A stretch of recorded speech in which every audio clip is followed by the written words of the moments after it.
one of the basic foundations of the philosophy of yoga is the concept of guru. I may be a guru today, and Sean may be my guru tomorrow in yoga class. I may be a parent and a guru to my son, and I do a really good act of that. But there are many days when my son will be my guru. I'll never let him know that. So the concept of guru, sishya, giving, taking is very linear and hierarchical. That's not what today is about. This is why we started off today with Om Sahana Bhavatu, Sahano Bhunaktu, Sahaviryan Karavavehi. We are here together to learn. Your questions may be the teaching that we are waiting for. And I know that as a teacher, I'm only as good as a teacher as my student. So we're looking forward to your teaching us, challenging us, what we have not yet thought about, what life has not yet provoked in us. Tvameva mata cha pita tvameva tvameva, and it goes on. Don't want to freak out with the Sanskrit, but so that's kind of what we're here. Our intent is for this session, why yoga? Yes, there are health benefits, there's all kinds of other benefits. Why did humankind develop yoga? Did they have too much time on their hand and no internet, no television? Maybe. Why did they find yoga? Why is yoga relevant? So that's kind of my first question I want to ask my panelists to bear in on. Philosophy is a big word, and sometimes I don't quite know what that means. Is that gives us explanation for what is not explainable? Does it help us understand what we don't understand and accept? So I'm not going to use the word philosophy just yet. Why yoga? How yoga? Is Patanjali the seminal text? How does Yogasutra really talk about existence? So those are the kind of the topics and the leads I want to give each one of you. If you can take 5 minutes or so in your, whatever your entry point into it is. Why yoga? What is existential? What is existence about for yoga?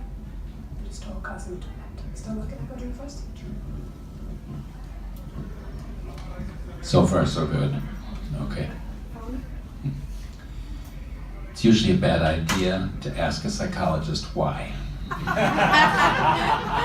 We always deflect that question.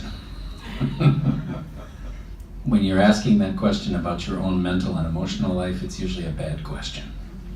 It doesn't give you any useful information, and it usually comes out purely out of your sense of feeling not good enough.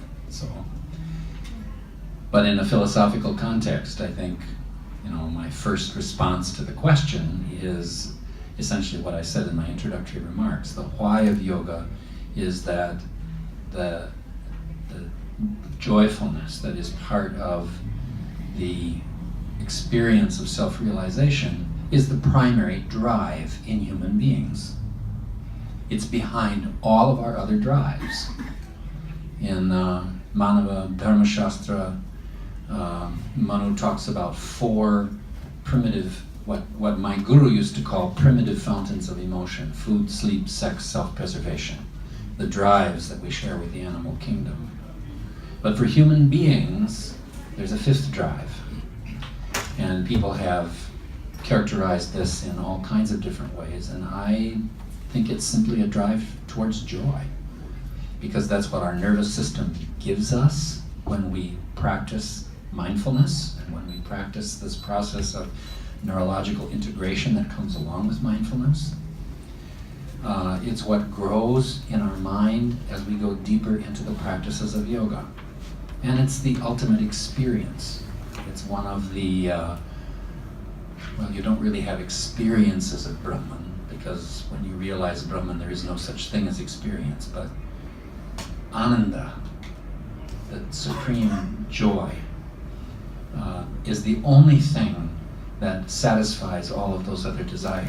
And the things that's unique about human beings is our capacity to experience joy, not simply pleasure, which is the satisfaction of a desire, and our ability to choose our behavior.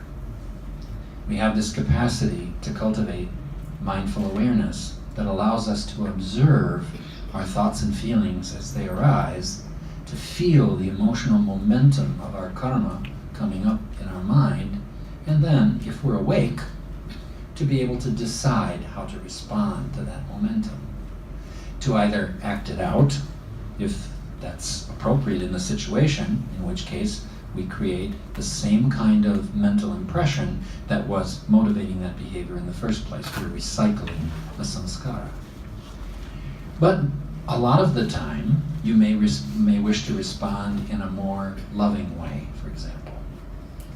And so you change that samskara as it arises in your mind and pushes you, for example, to act in an angry way.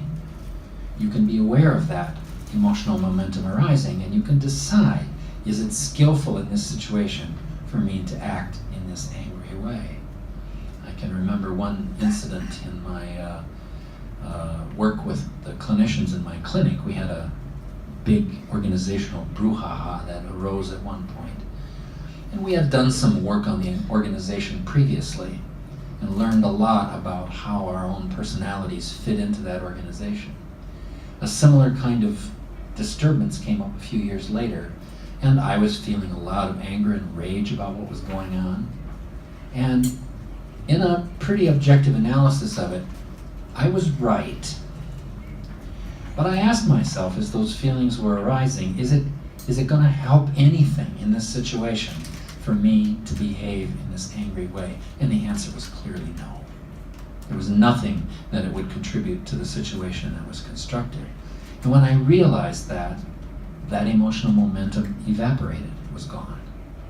And I had an opportunity to change my behavior and to respond in a different way. And that's human free will in a nutshell. That's what we have to work with. Thought by thought, feeling by feeling, action by action.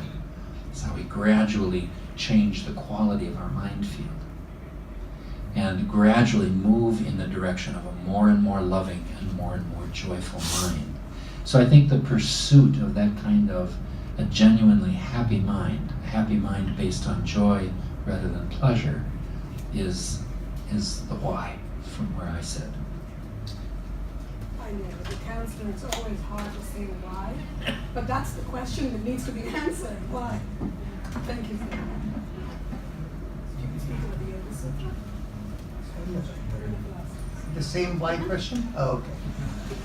So, with regard to why, we would say from a yoga perspective, all of cosmos and every one of us are integrally connected. And yoga is the process of connecting and realizing who you are, what your purpose in life is, and all of that. So, another way to look at the why is, just think of your computers or any of your devices. Actually, computer is better. That if it's not connected into the internet, it has very limited abilities. But once it's connected into the internet, the abilities increase extraordinarily, right? So it is the same way.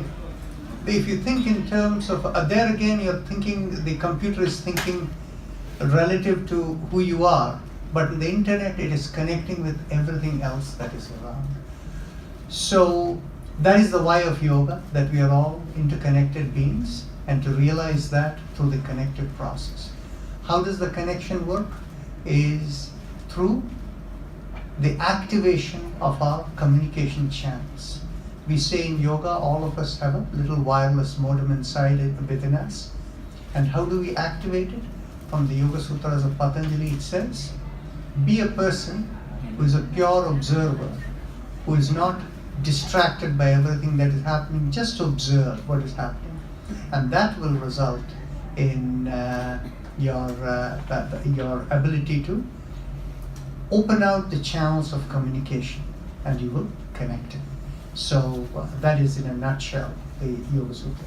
Thank you. Can I speak without a mic? I think I'm loud enough. Oh, recording. Okay. So the reason for me behind the why for Patanjali, I think, is carved into so many temple pillars and walls in the temples of South India. If you go to Tamil Nadu and you go to these beautiful, beautiful temples and you look at some of the pillars and the walls, the one thing that's commonly seen in a lot of temples is a carving of Patanjali and his brother monk Vyagrapada. The third element that's in the carving that nobody ever talks about, now everybody in America is talking about Patanjali's Yogasutras, and it's like mindfulness, this is a word thrown around everywhere, but nobody talks about the most important thing that was to Patanjali. Does anybody know what that is? What was the most important thing to Patanjali? No. Of course not. It's Shiva. Every temple you go to in Tamil Nadu has Patanjali hands in namaskaram praying to Shiva. That was his impetus for creating a very organized, systematic process, or organizing the process in a very clear way, because that was the path to Shiva. That was his love. These were carved hundreds of years ago, thousands of years ago. You will see in every temple in South India, Patanjali praying to Shiva, Patanjali and Vyagrapada praying to Shiva. That was the love of his life. That was the impetus for him to practice yoga, right? It's the love of God. And when you love God, you're willing to renounce everything and everyone in your life in the pursuit of that self-realization, right? And like Dr. Soma said, it's the only non-experience experience, right? So you create a process, you create a system, you get organized. But that's the impetus. It's the experience of God. And nobody talks about it. God's been branded so badly now. We have to rebrand God, right? And what is Shiva? Shiva literally means the auspicious one. That's the literal translation of Shiva. God is love, right? Shiva, now if you ask most Hindus, right, what is Shiva? They'll tell you Shiva is an angry god, right? Shiva gets upset. Shiva will open his third eye and destroy the world, raise the world, right? Don't upset Shiva. He's an angry man. Shiva's got a lot of issues. He's got anger management problems. I can tell you for a fact, I've never experienced Shiva as anger. My only experience of Shiva has been pure love. That's it. Pure love. That is the experience of Shiva. I've never experienced Shiva as anything else than pure love. And when you experience that pure love, you realize then you want to get organized. You want to get disciplined. You want a structured way to experience this love more. You start practicing, you start figuring out a way to get there, a path and a goal. Raja Yoga is the path. The goal is self-realization. What is the impetus for all of this? Why? It's Shiva. It's experiencing God. That's the impetus. It's on every temple. Go to Tamil Nadu, go to South India and see. Patanjali prayed and worshipped Shiva. But nobody talks about it. Why is it omitted out of every conversation about Patanjali Yogasutras? It's so sad. I lived as a monk for 10 years. I gave up my life. I chose to be a monk when I was about 4 years old. This was my life dedicated to Shiva. And then I left the monastery 9 years ago and I came out into, well, everybody's talking about Patanjali Yoga Sutra, but nobody talks about Shiva. Nobody talks about God. The G word's a bad word, don't say it. Upset people. And that's what Patanjali prayed to, Shiva. Right? So Raja Yoga is a very systematic approach towards self-realization, right? It's a very organized approach. It's a very scientific, it's a science and an art, right? And that's what it is. Why is it a science? Because there's a clear systematic process to a clearly defined goal. Why is it an art? Because you have to practice. You have to practice over and over and over again. And it's the love that causes you to discipline, like I said earlier, right?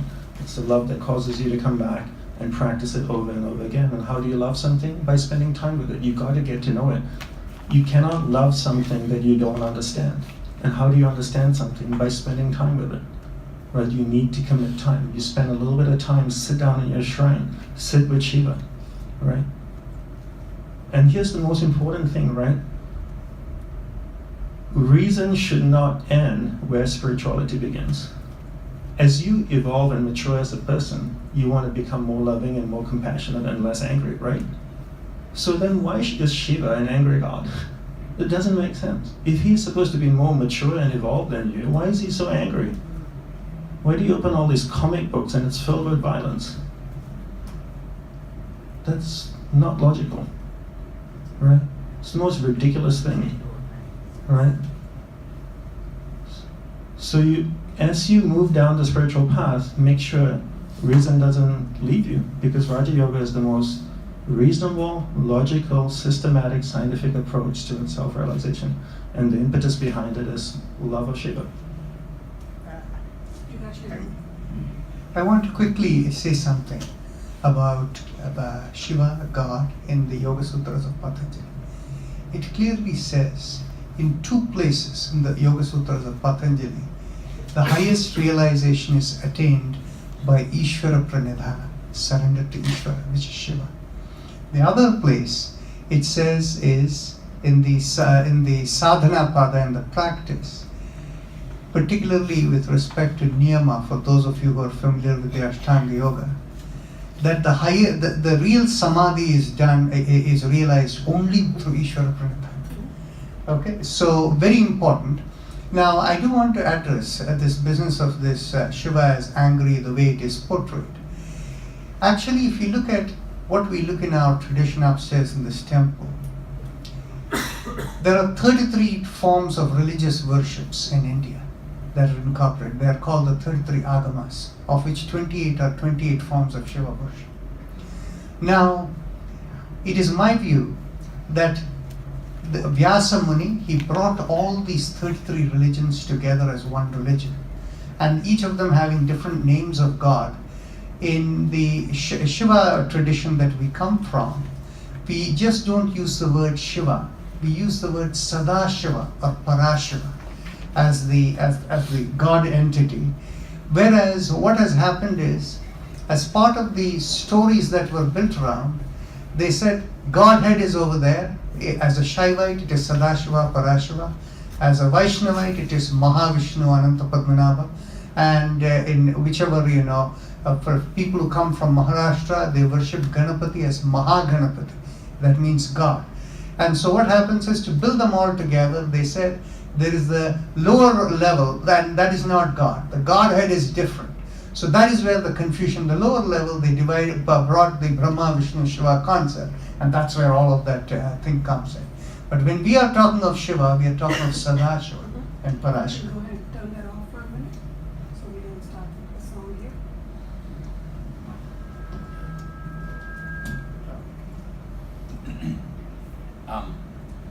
Let me add one more note to that. Swami Veda used to say, we come from a tradition that is primarily Shakta and Kashmiri Shaiva. And he used to say, God is a mother. If the baby says, Mommy, put on the blue dress, she puts on the blue dress. If he says, Mommy, put on the red dress, she puts on the red dress. It doesn't matter what face divinity wears, because divinity will put on whatever face will bring you the next step closer in your spiritual growth. And I love that, while we've not overtly talked about religion in yoga, because one of the things that oftentimes I hear about yoga is it is Hindu practice. Yes, there is Ishvara and Ishvara Pranidhana, and we can understand Ishvara to be Shiva or not, but it is that symbol that is the creative principle, whether you call it Brahman, whatever you call it. And then you have the Devatas, the Ganeshas and various idols that we have over here. But moving away from that into a slightly parallel discussion, I love Shiva. I know Shiva as Nataraja. I'm going to turn that off because that's just too noisy. It's better. We'll just shift. Dance found me when I was a very young child. I have no memory of a life without dance. So the Shiva I know is Nataraja. The icon where he's lifting his legs, and I'm seeing Menon out there. He's been with me for as long as I've danced here. And the icon of, the idol of Shiva, Nataraja, says, if you want Abhayam, if you want my protection to escape the circle of life and death, all you have to do is surrender as my feet and you will overcome ignorance. And it's not just a symbolic surrender from the heart, it's an embodied surrendering of dancing. That's Shiva Nataraja. Shiva is also Yogeshwara, the god of yoga. But there's a very important Shiva, Dakshinamurti, the Kuru concept. So my question to our panel is, what is the role of yoga? The angas, the meditation, whatever aspect. What is the role of yoga in cultivating a person's ability to discern their own dharma? Can I start with you, Dandapani? Can you repeat that question? What is the role of yoga, either the practice of yoga, the outcome of yoga, whichever way you want to field it?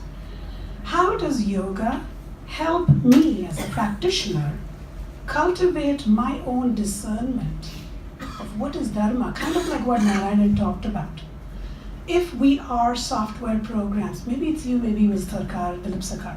If we have a software program and a hardware, and as any of you who own a computer, you know, your Microsoft Word is only as good as the last update.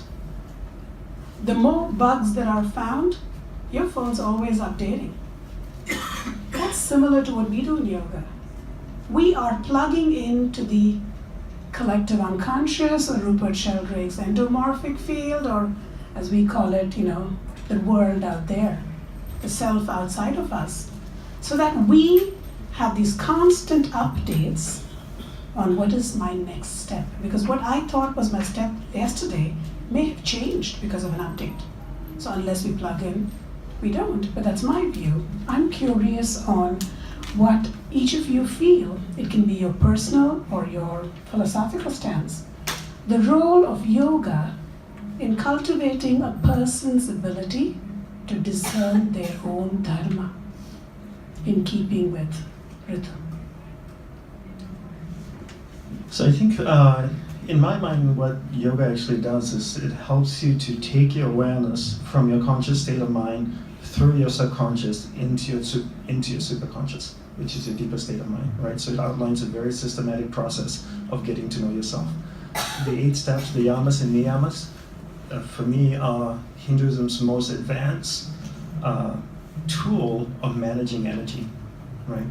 So we have energy coming inside of us through God, and energy is always flowing out of us through people and things outside of us. Energy is constantly flowing out of us to people and things around us. The yamas and niyamas outline very simple practices and guidelines on how to manage that energy so that we can minimize the loss of energy, right? That's really the goal. The goal, for me at least, in the Raja Yoga path and my own personal experience, is to accumulate as much energy as possible, and that's what the yamas and niyamas do. Then asana helps to stretch out your body, stretch out your nervous system so that energy can flow nicely through your body, right? And that's what asana is for. Pranayama is restraint of life force, right? So when energy is flowing nicely through your body now, when you do step 3, that energy is going to flow right out of you to people and things around you. So pranayama is part of restraining that energy from flowing out of you. What comes after pranayama? Pratyahara, right? Withdrawal. Once you've harnessed that energy, you want to withdraw it inside of you. That's step 5, right?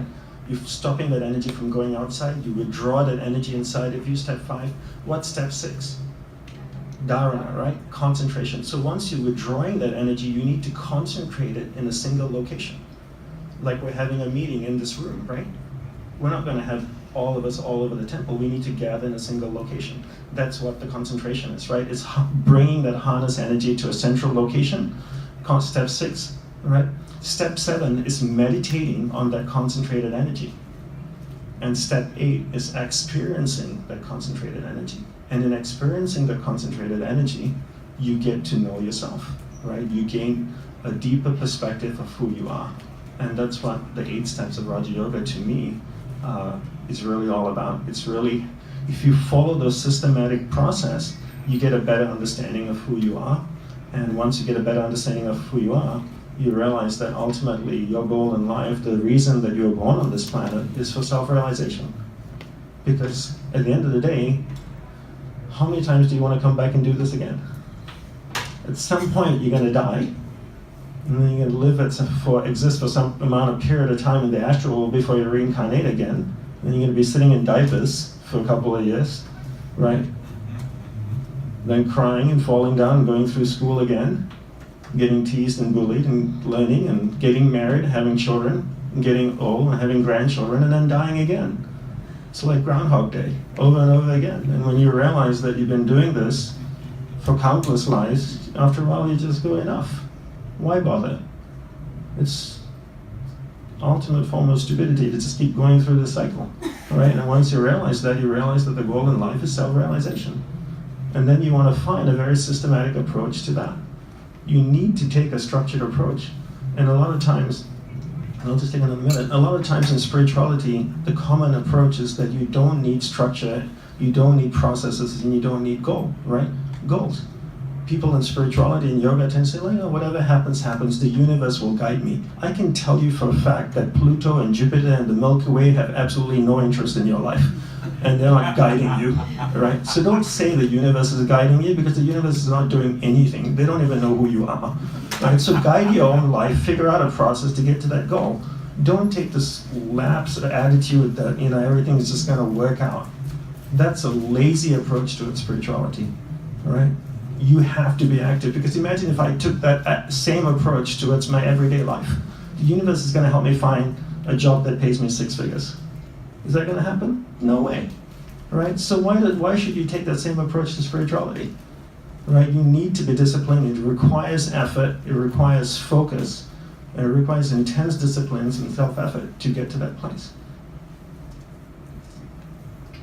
Can I ask you a question on your...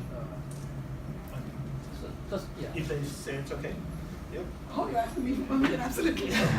Sure. So the question I want to ask you on your about the universal intelligence. You said universe is not going to help me. So is there a concept of universal intelligence? Because I keep hearing that term. So if you could expand on that. There is a concept of universal intelligence or nothing like that? Well, I believe in God, and I believe God will help you. But in the philosophy that I subscribe to, which is Saiva Siddhanta, it's a 50-50 deal, right? So I take one step towards God, and God takes one step towards me. And in the meeting of that, that's where it engages, right? So if you live next door to a lawyer, that lawyer is not going to come over to your house and ask you if you need legal counsel, right? But if you go over and knock on his door, he might say, okay, I'll give you some advice. So the same way, you can't say that God's going to help you, but you have to engage. So if you go to the temple or you sit in your shrine and you pray and you say, hey, can you give me some guidance? Then that beings, those devas or mahadevas or God, will engage with you. But it's a two-way street. Let me clarify this point in a very simple way. We often tell people, people come and ask me, what is the right food to eat in yoga, according to yoga? I tell them, when you're deeply relaxed and well connected within, eat whatever you feel like.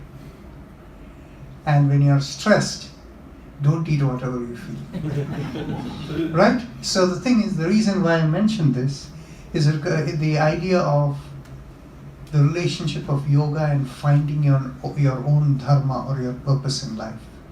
I'll give you another analogy which is very simple. And this comes, I went to a Catholic school in my early years up to my 12th grade. And so this is more a Christian paradigm. There is a saying, listen to the voice of your conscience. And if you keep violating the voice of your conscience all the time, after a point, you won't hear the voice of your conscience anymore. Anybody relate to that? This thing. So that is the idea, where what we do in yoga is to connect with the inner being, and that inner being guides you. But when you're connected, the universe is able to communicate with you the same idea of that 50-50. But on the other hand, when you're stressed, you're going to go nowhere, right? This question used to come up in therapy with people all the time, particularly when they had work problems. And in the last 10 years or so of my therapy career, I'd taken to asking people, what are you here for? What were you born for? And usually you get the deer in the headlights look, because that's a pretty big question. And it's one that we all struggle with. When I think of dharma, the word has so many connotations to it, and so often those connotations are about notions of duty or rules of social interaction, but I think of it much more in the classic Vedic concept of vrta. It's the natural pattern in you. It's the thing that arises from inside. It's the, in terms of the purpose for living in this body, it's the coalescence of all of those sanskaras in your previous life that created the pattern for this body and this life as you were leaving the last body. It gives you your mission statement for this life. And I find as we go through gradually talking about this for some time, people's understanding gradually deepens and deepens and deepens. It's often hard because the message that you've gotten very often in life is a very simple one.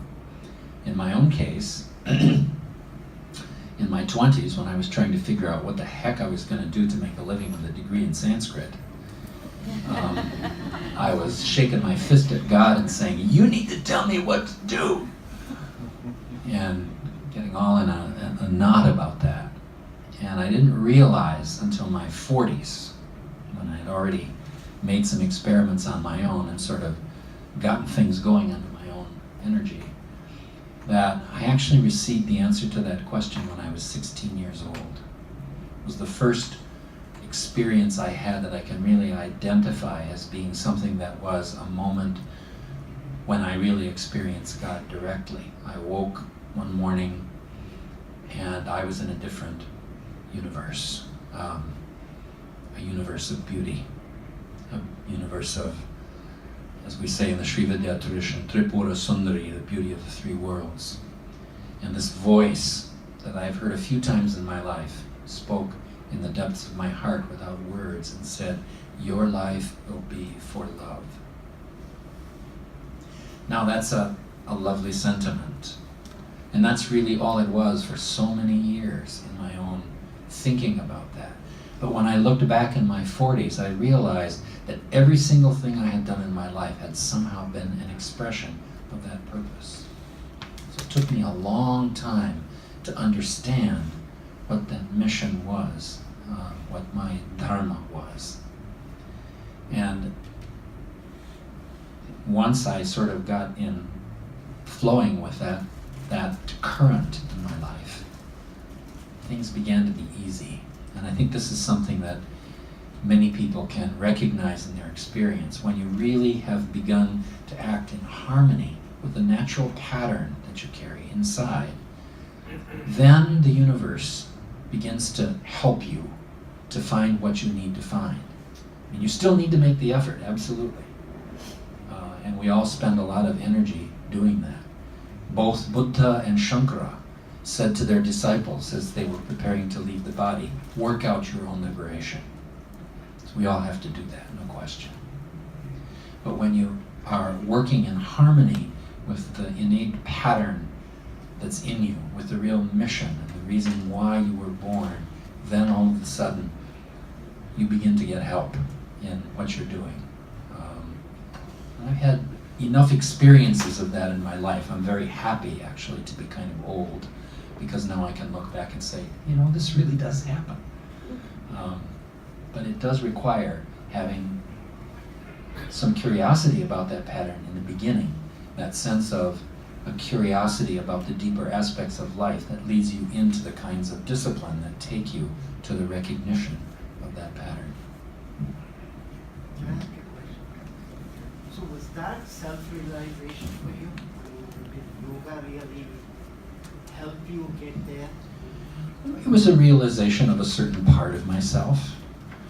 And I think we all go through successive approximations of getting a greater and greater sense of what that self is until it grows basically to become divinity itself over some lifetimes. Sometimes we feel a lot of of pessimism about how long it takes to make progress in spirituality. But from the time Buddha made the intention to become liberated until he was actually liberated was 500 incarnations.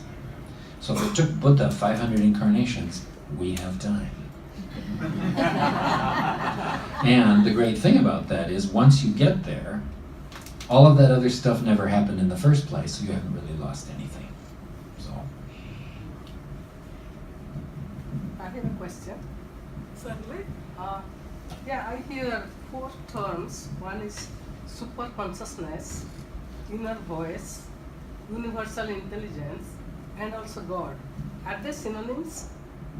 Who is there somebody in the group who wants to take it?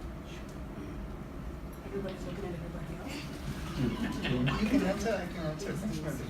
Okay, go for it.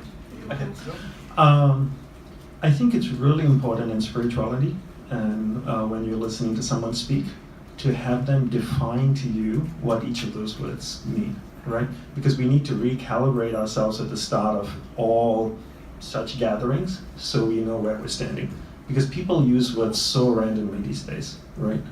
Like when you say someone to a young kid, that's dope. What does that mean? It's awesome, right? But dope also means drugs, right? So you got one word that means so many different things. When you say universe, if you actually look up in Webster's dictionary or Oxford dictionary, what does universe mean? Move together. The galaxy, right? Move together. Right? The galaxy and the whole solar system. But everybody uses the word universe now instead of the word God. People are so ashamed to say the word God. Nobody says that God will guide me, because they feel, well, you think I believe in God and that's too much to talk about. So everybody says, the universe will guide me. So now you're just using 2 different words. You're using the same word, defining 2 completely different things. So it's really important when someone's speaking, or a teacher or whoever you're learning from, and they're using the word like superconscious or universal intelligence, ask them to define for you and let them use it however they want to use it. But they should define to you clearly so that it can help recalibrate you and you can have a better understanding of what they're trying to say. And I think that's so important to define those words. I think it'll help if I just put the Yogasutra in perspective. The starting point from a Yogasutra perspective of creation is God. And that God is beyond everything that you can experience in any way. But from that God comes out the first creation. And that first creation can be called Prakriti or Divine Mother or energy or whatever. And from there, that one program, Ekachitta, Anekesha, it becomes many little programs to fulfill the purpose of creation. So what happens is, when we talk of, we are all the little things in creation. So when we are talking of inner voice, we are talking about connectivity within, or connecting into all of the creative flow. So God is outside all of this creative flow, and yet all of this creative flow has come out of God. So when we talk of, when we talk of the purpose of our life, well, while Dandapani ji does mention the purpose of life is self-realization, I think there is a higher purpose of life from the perspective of God, is to fulfill the plan of God, which is really the flow of dharma. So dharma and self-realization go together. And so does that answer the question? When people say the universe, of course God is outside the universe. God is outside all that is created. Okay? But on the other hand, the inner voice and the idea of super consciousness is, inner voice is little bit of connection. The idea of super consciousness is you're able to connect into the deepest connection of God. So does this help you? It depends how we're defining what is self and how we're defining God. If it's See, God, words are difficult. All of these words, if we are trying to put meaning, they're difficult. But forget the words. But all the words you had intended in, the concept of how creation comes and how everything is connected, so the inner voice is connecting within, does that, irrespective of the individual words, the overall scheme of the words that you mentioned, does it answer it? if you are assuming that God is also in and outside creation, then it makes sense. If you are thinking that it is beyond creation, then your inner voice, super consciousness, all these things, they are inside you. I understand. The thing is, basically, God is also within creation, and the Yoga Sutra says the way in which to connect is the pranava. So God connects with every entity with pranava. So the thing is, what you say is God is beyond all creation, but God is fully connected with creation with pranava. Don't ask me the meaning of pranava; it will be too long a lecture. Stoma, did you want to say something? Or can I go to the next one? This is the reason why Buddha, who is thought to be an atheist, but who was actually just a practical teacher, did not allow his monks to talk about the existence or non-existence of God, because they were incapable of the experience. And so all of what they were doing was just empty words and a waste of time when they could be sitting in meditation. And that's why he forbade them from having that discussion. I think it was a very cagey thing, because God is beyond anything, any word that we can come up with. The ultimate experience of divinity is an experience of absolute, perfect silence. No experiences, just perfect silence. Is that also Ananda? Mm. Is that also Ananda? Yes, I mean, there is also Ananda in that. And when I talk about the voice that speaks without words, I mean, that's my understanding of whatever you may call the voice of God or the voice of my Guru, speaking through my own buddhi. But it comes in a way that is, in a very particular way, that is without actual words. It's I can't explain the experience of it, but I'm actually persuaded to add something. I don't like to go into too much, but this experience of that connectivity from our yoga perspective runs through 5 levels of connectivity. Okay? And all of these 5, you have heard of them. Prana, Apana, Vyana, Udana, Samana, and Prana, Apana, Vyana, Udana, and Samana, the 5 of them. Okay? But how people interpret them or misinterpret them is a different problem. I'll explain to you how each one of them work. And this you will not find in any yoga book. Okay? And there is enough disinformation in yoga to confuse you everywhere. So just listen to what I am saying. The highest level of connectivity with cosmos and God is what is called the Atmanadi. The Atmanadi comes from the middle of the head, from the front of the body, goes all the way to the navel. From the navel it goes to the back of the spine, down the spine till the sacrum bone, and from there it comes forward. From the top of the head to the point of sternum is where all the antenna connectivity is there. From the sternum to the navel is where your Atma Vidya or innate knowledge of the nature of universe is embedded in through years of meditation and connectivity. It slowly builds in. From the navel to the back of the spine is where you start developing sensory perceptives beyond the body. You can feel vibrations and things like that. Then from along the spine, from the behind the navel down to the sacrum bone, that is the place where your ability to perceive it in more higher level of clarity and to understand why things are happening, you develop that ability over there. Then the front part over there that comes to the pubic area, that is the area that enables materialization. Like for example, Sai Baba would materialize stuff. It is because of the siddhis over there. So this is the Atmanadi. The next level of nadis is the Sushumna Nadi, which of course you will hear from various cultures are along the spine, and that's not true. It's in the middle of the body in front of the spine. And here it functions with Sushumna Nadi along with the Ida and Pingala Nadis, the right and the left. The left is associated with the right brain is the adaptive system, and the right associated with the left brain is the logical or the maintenance system. And these working together along with the Sushumna Nadi form the gene expression of your system. In the Atma Nadi we say Udana Prana runs, and through this runs the Samana Prana. And then when along the spine is what is called Mukhya Prana Nadi. In fact, what it is you'll have to go to Tamil literature to find the Mukhya Prana Nadi along the spine. And that essentially is the brain and the central nervous system that governs the pure energy flow in the body. Without energy, nothing can function. Unless the electricity is plugged, nothing can function.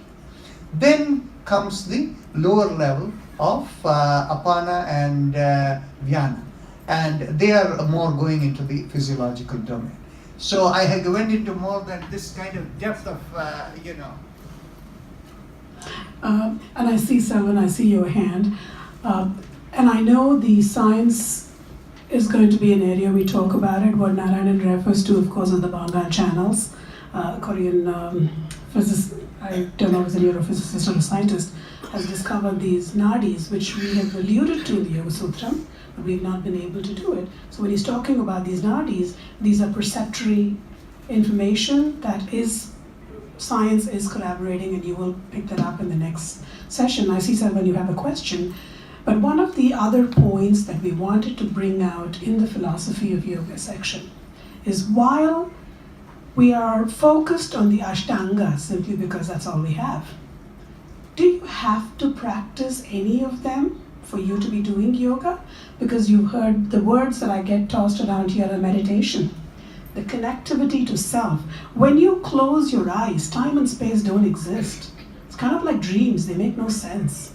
You can go into the past, they can go to the future, you go into the present simultaneously. Quantum physics will corroborate that. You see improbable, impractical things that are very real for you. You wake up in a cold sweat from a nightmare that makes absolutely no sense. So when you talk about time, space, meditation has that ability, and those of you who are physicians here, there's only one letter different from medication and meditation. Hallucinogenics will do pretty much what meditation can do. Meditation will probably give you a little level of sanity there. My question is, do you have to do any of these ashtangas, or even meditation for that matter, when you're doing karma yoga, or jnana yoga, or any other kind of yoga? As much as we understand the value of the ashtangas, is that a prerequisite for someone to say, I'm doing yoga, but that's not that? I see Stoma's hand going out. There are actually 3 different prescriptions for yoga practice in the Yoga Sutras.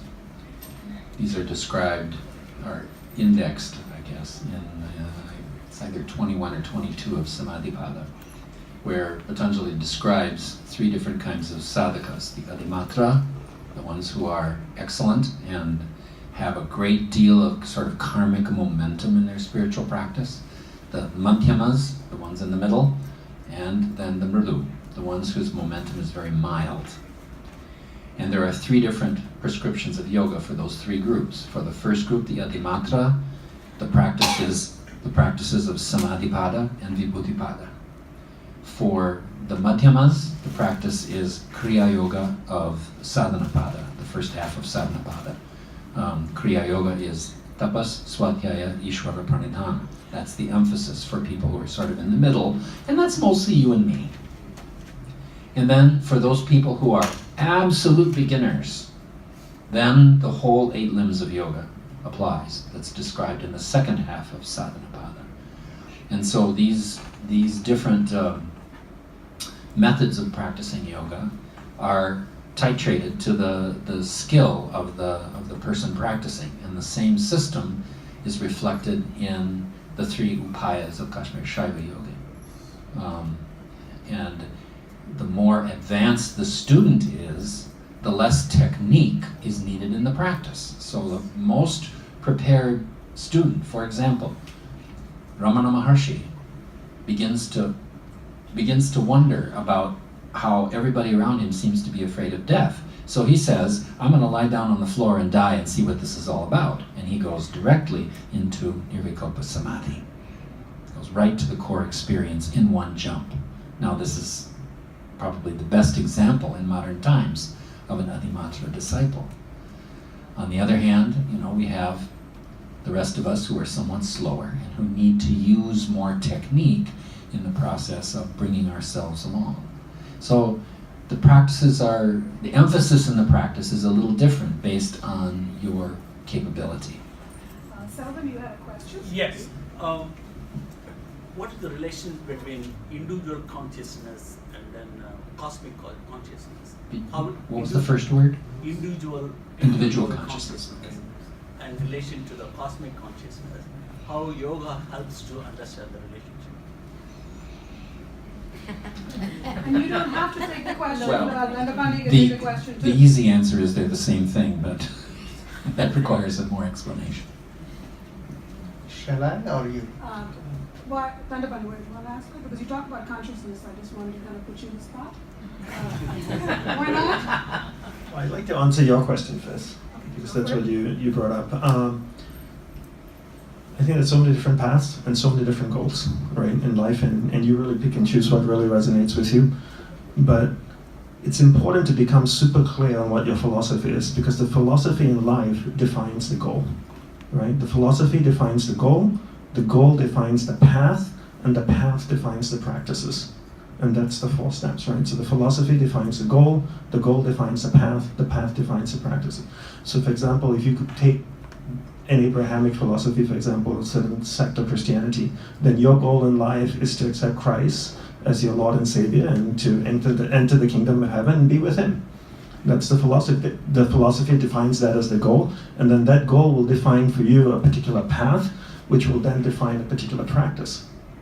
Right? God is outside of you, not inside of you. So you don't meditate to find God inside of you, because God is in the kingdom of heaven. The philosophy has defined the goal has defined the path, and then the path defines the practice.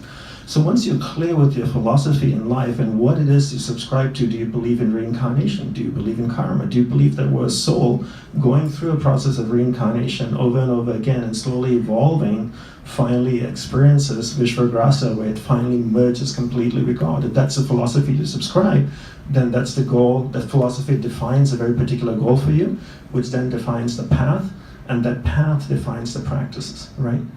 But the philosophy is what defines the goal, so you really need to get clear what your philosophy is, because as you've heard today from so many people talking, there's hundreds of philosophies out there. And you just spend your whole life reading about them, studying them, and getting unclear. Just pick one, right? You're only here on this planet for a finite amount of time. Pick one philosophy that really resonates with you. Understand what the goal is that philosophy defines. What is the path to that goal, and what is the practices that help you stay on the path to get to the goal, and then start putting it into practice, right? And that's the fastest way you can get to your goal. But you need to become crystal clear what your philosophy is, and you need to pick one. Other questions? How do you pick one without knowing what's out there? Yes, very good question. So, are you a Hindu? Yes. Okay, so you're a Hindu, so you've already narrowed the path down to a very particular philosophy. I'll just give a very simple example. A lot of people ask me the same question and they don't have a particular religion. So there's a book called Dancing with Siva, which my guru wrote, and you can find it on HimalayanAcademy.com. The whole book is about Hindu philosophy, but at the end of the book, there's a section that's about world religions. And there's a beautiful thing in that is that each religion outlines 9 beliefs. So there's 9 beliefs of Christianity, 9 beliefs of Islam, Judaism, Hinduism, Zoroastrianism, and so on and so forth. So what I tell people who are not clear about the philosophy is to pick up the book, read the 9 beliefs of Christianity. As you read them, check the ones that really resonate with you, and then tally the number at the bottom. So if you get 7 for Christianity and 4 for Hinduism and 6 for Islam and 2 for Buddhism, then you know Christianity is the one that resonates more with you.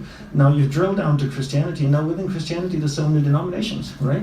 So now you study all the different denominations and what the narrow philosophies are, and then you pick one of those. So for example, if you land in Hinduism, there are 4 sects within Hinduism, right? There's Smartism, there's Saivism, there's Vaishnavism, and Shaktism. Now if you Then you can study those 4 sects and see what resonates with you. If Shaivism resonates with you, then you narrow down and narrow down and narrow down. Finally, for example, for me, I've narrowed down to the Saiva Siddhanta philosophy within Shaivism. Now, Saiva Siddhanta philosophy defines the goal as self-realization. Then there's the path to get to that, which is Raja Yoga, and then Raja Yoga defines the practices. So now I know what to practice that helps me stay on the path to get me to my goal, right? And it's a very systematic approach. Then you don't waste your time just spend your whole life searching, right? Yeah. Other questions about individual? I know, I didn't forget that. Yes.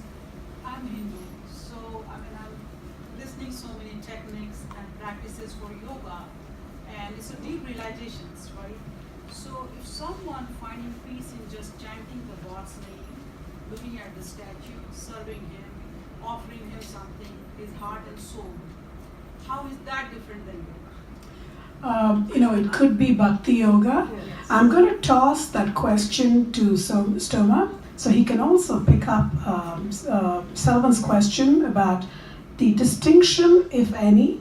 It depends on which Vedanta, whether it's Advaita, or Vishishtadvaita, between individual and not individual. I don't want to say cosmic. Yes. What is not yours? I just wanted to add one more thing. Sometimes it's really easy to chant the God's name, looking at him, and while you're sleeping, you're thinking about him, visualizing his face, whatever we have perceived in our life, his pictures, or just chanting his name. Yes. And don't have time to really sit down and practice all these yoga practices because you have so much going on in your life because of your child, your job, or whatever it is. Can I interrupt you and say Yes. that you don't have time because you don't make time? You Yes. have misguided priorities. It's not a priority in your life. That's right. But you make time for all the other things. And I think so much. Nobody's busy, right? We just have misguided priorities. That's all. And you mentioned this to me in the morning. Was it you, Stoma? I was talking about how time and making time. I may be confusing people. I think it was someone else. But I would say the same thing. My guru used to talk about this all the time. You see, people say you don't have time to do anything, And we've been encouraging people, and when we are teaching meditation, as Dandapani was saying in his address from the stage, 2 minutes at a time, many times during the day, is just as good as sitting for an hour. We know even from the science that the effects of those brief periods of meditation are additive, as they are with aerobic exercise.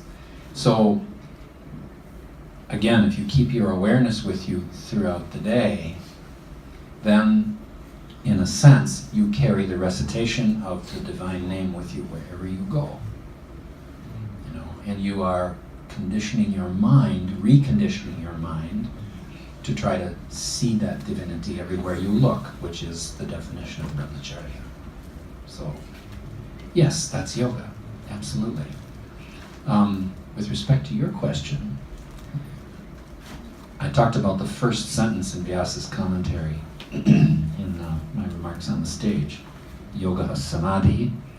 In the second sentence, Vyasa says, that samadhi is inherent in all our states of consciousness. We don't recognize it because our mind field is disturbed. And so our individuated consciousness, the sense that we experience ourselves as these limited beings, has to do with the disturbances in our mind field. And the practices of yoga are about gradually eliminating those disturbances, clarifying the mind field, so that that light of samadhi can shine unobstructed. You're already in samadhi, and the tragedy is we can't know it. So our individuated mind, our individuated awareness of ourselves, is just a fact of our experiencing divinity or samadhi, or however you want to express that, with a partially disabled mind. And gradually we work our way through those difficulties to the point where we can begin to see the equivalence that yoga makes between you and the universe. You are the universe. You are. You are God. Absolutely. But we just somehow we just can't feel it in our current state. You can hold on the mic for a minute. We have a minute. I want to ask each of you in one sentence, no more. How long is it? 20 words. It's like a journal. Yeah. Soundbite. Quick soundbite. What would you say is the philosophy of yoga that our people can walk out the door with?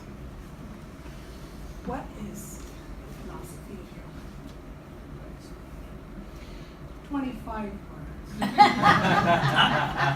I know we're all talkers. It's kind of like. No. What is the philosophy of yoga that they I'm going to cheat and retreat into the words of the oracle at Delphi. Know thyself. Know thyself? I'm just going to say that in slightly different words. Learn to feel yourself at every moment. Cut him off. 10 words, please counting.